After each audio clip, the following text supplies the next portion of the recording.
नमस्कार, मी श्वेता अंकले. तरुण भारतच्या न्यूज बुलेटिनमध्ये आपल्या सर्वांचे स्वागत. आता पाहूया ठळक घडामोडी. बेळगाव शहरातील बिम्स रुग्णालयात काल गुरुवारी आणखीन एका बाळंतिणीचा दुर्दैवी मृत्यू झाला आहे. याबाबत समजलेली अधिक माहिती अशी की मृत महिला ही गोकाक तालुक्यातील लगमेश्वर गावातील रहिवासी होती. तिचे नाव कीर्ती असून ती 19 वर्षांची होती. दरम्यान तिला प्रसूती वेदनेमुळे शहरातील बिम्स रुग्णालयात दाखल करण्यात आलं होतं. गेल्या 3 दिवसांपासून तिच्यावर व्हेंटिलेटरद्वारे उपचार करण्यात येत होते. दिनांक 4 रोजी मंगळवारी तिने एका गोंडस मुलीला जन्म दिला.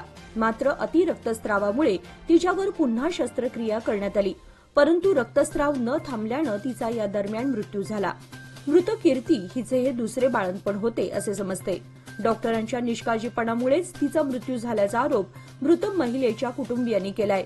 मात्र कीर्ती ही डिसेमिनेटेड इंट्राव्हॅस्क्युलर कोग्युलेशन या आजाराने ग्रस्त होती.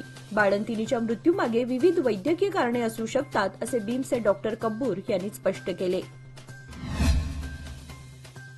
कर्नाटकमधील 16वा बजेट सादर करताना मुख्यमंत्री सिद्धरामय्या यांनी बेळगाव जिल्ह्यासाठी 2 महत्वाच्या घोषणांची माहिती दिली. विधानसौधमध्ये बजेट सादर करताना मुख्यमंत्री सिद्धरामय्या यांनी जाहीर केले की अथणी तालुक्यात नवीन कृषी महाविद्यालय स्थापनेसाठी तज्ज्ञांकडून कार्यसाध्यता अहवाल तयार करण्यात येईल. तसेच बेळगाव, बागलकोट, विजयपूर, कलबुर्गी आणि मंड्या जिल्ह्यांमध्ये एकूण 3000 हेक्टर क्षेत्रामध्ये साखर कारखान्यांच्या सहकार्याने समग्र मृदा आणि जल व्यवस्थापन, सांडपाणी व्यवस्थापन, पाणी वापर आणि पोषण तत्व संतुलनासंदर्भात विविध उपाययोजना राबवण्यात येतील असे त्यांनी जाहीर केले. गोव्यात गुरुवारी अज्ञात वाहनाने दुचाकीला धडक दिल्याने दुचाकीस्वाराचा मृत्यू झाला. बेळगाव येथील विजयनगर येथील आदर्श मुरगोड वय 27 याचा दुर्दैवी मृत्यू झाला. दुचाकीवरून गोव्याला जात असताना अज्ञात वाहनाने धडक दिल्याने या तरुणाचा जागीच मृत्यू झाला.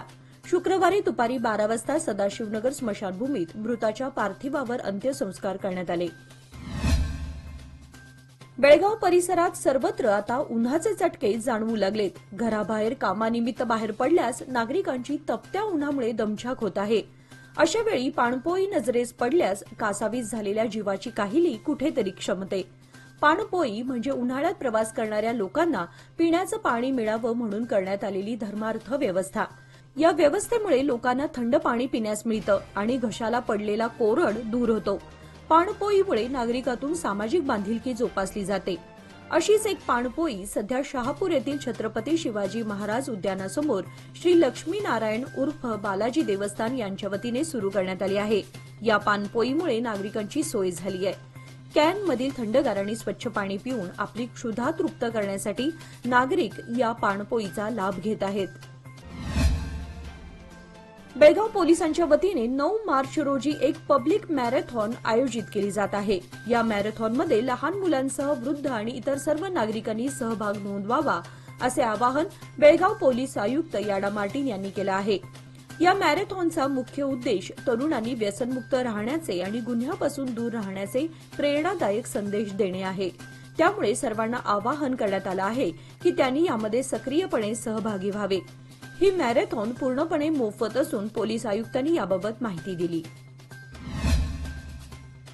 तालुक्यातील अवैध कामाविरोधात चंदगड पोलिसांनी कारवाई गतिमान केली आहे. चंदगड पोलिसांनी नांदवडे, तालुका चंदगड येथील गोवा बनावटीची सुमारे 2,12,930 रुपयांची दारू पकडली.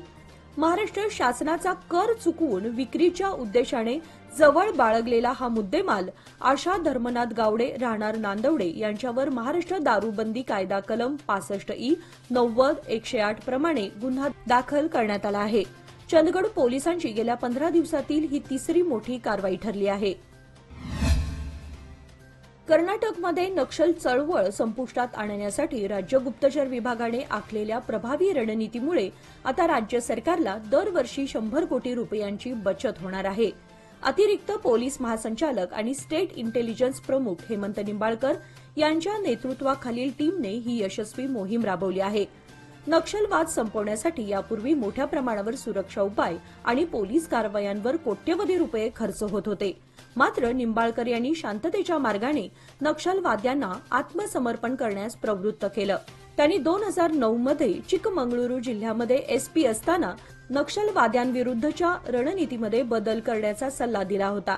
त्यानंतर सरकारने प्रत्येक तालुक्यासाठी 5 कोटी रुपयांचे विकास निधी जाहीर केले, ज्यामुळे नक्षलवाद्यांनी शस्त्रत्याग करण्यास सुरुवात केली. नक्षलवादाला संपवण्यासाठी घेतलेल्या या धोरणामुळे दरवर्षी 100 कोटी रुपयांची बचत होईल आणि हा निधी आता विकास कामांसाठी वापरण्यात येणार आहे. आतापर्यंत ज्या जिल्ह्यांमध्ये नक्षलवादी सक्रिय होते तिथे आता शिक्षण, आरोग्य आणि पायाभूत सुविधांसाठी या निधीचा उपयोग केला जाईल.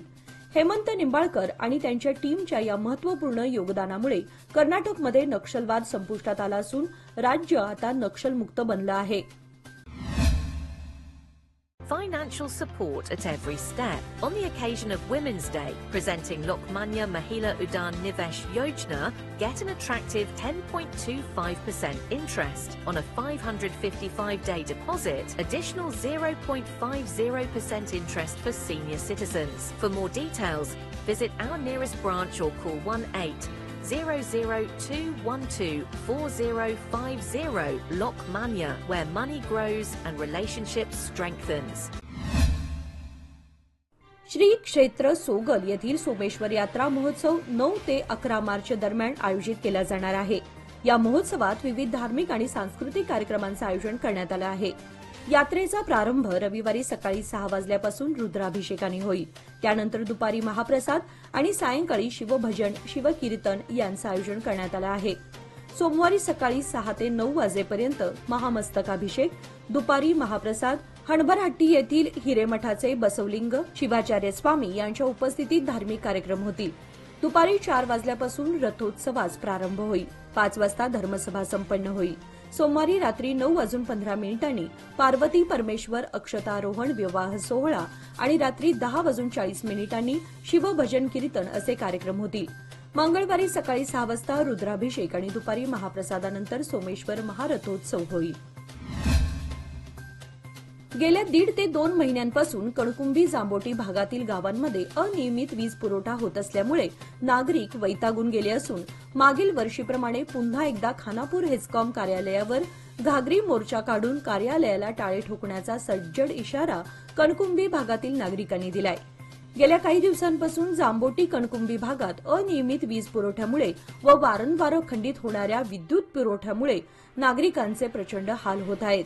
गेल्या पावसाळ्यात विजेचा जेवढा लपंडाव झाला नाही त्यापेक्षा अधिक लपंडाव आता उन्हाळ्यात सुरू आहे.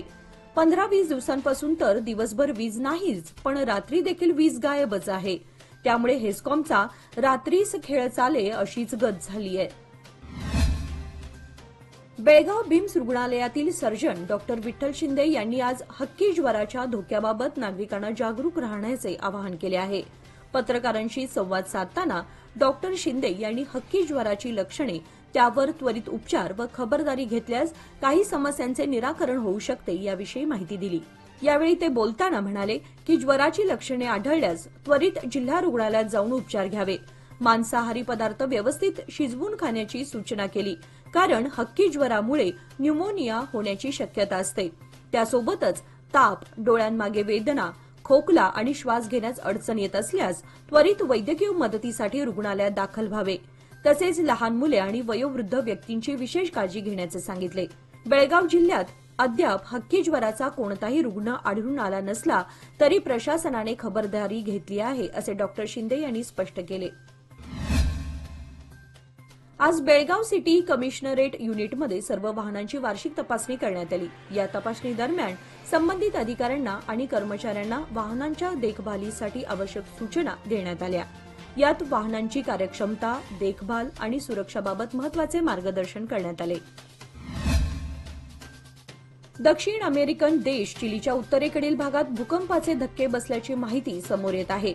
या भूकंपाची तीव्रता 6.1 एवढी नोंद करण्यात आली आहे.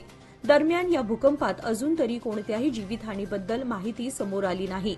मिळालेल्या माहितीनुसार गुरुवारी दक्षिण अमेरिकेतील चिलीमध्ये भूकंपाचे जोरदार धक्के जाणवले, ज्यामुळे जमीन हादरली आणि लोकांमध्ये भीती पसरली. तसेच भूकंपाची तीव्रता रिश्टर स्केलवर 6.1 अशी होती.